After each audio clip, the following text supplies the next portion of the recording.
Bonjour, je vais lire la quatrième partie de l'histoire Winnie l'ourson.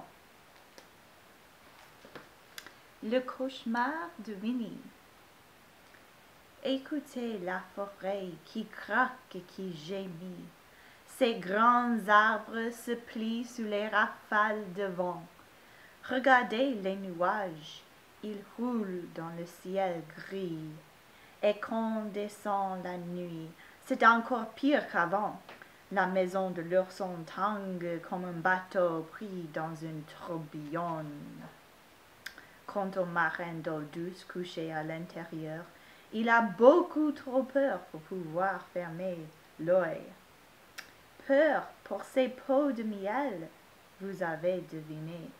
Pensez, si le toit s'effondrait, ils seraient tous cassés. Mais son plus grand souci, c'est encore qu'un voleur profite de la tempête pour se glisser chez lui. À tout instant, il croit entendre de drôles de bruits. Finalement, il se lève et marche vers la sortie, armé de son fusil. « Qui est là ?» demande-t-il en entrouvant la porte. « C'est moi !» lui répond une voix forte. Et, sans rien y comprendre, il se retrouve par terre, un tigre sur le ventre. « Qu'est-ce que vous faites sur moi? Et qui êtes-vous? »« Tigrou !»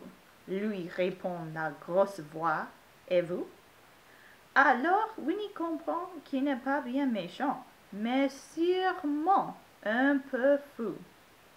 D'ailleurs, quand le coquin s'aperçoit dans la glace, il ne se reconnaît pas. « Qu'est-ce que c'est que cette bête-là » demande-t-il au miroir. Et ce costume bizarre, c'est celui d'un bagnard. Elle rit aux éclats en se montrant du doigt. Mais quand il voit le miel et trempe sa main dedans, il ne rit plus du tout. Il trouve ça dégoûtant.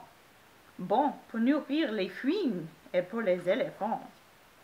Sur ces mots, il repart comme il est arrivé, en bondissant très haut. Mais non sans répéter « Gare aux fouines, chère Winnie, ton miel est en danger. » Winnie est bien débarrassé.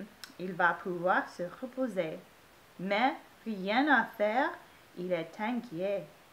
Et si le tigre disait vrai, au lieu de se coucher, il reprend son fusil et monte la garde toute la nuit. Toute la nuit? Pas vraiment, car au bout d'un moment, il s'endort malgré lui. Et que voit-il alors? Des éléphants bizarres et des fouines de cauchemar avec des appareils pour aspirer le miel. Et quand il se réveille, le cauchemar continue, car pendant son sommeil, il a plu, tellement plu que sa maison est inondée. Heureusement que ses pots étaient à moitié vides. Grâce à sa gourmandise, ils flottent tous comme des bouées. Mais gare à lui si l'eau continue à monter. La fin.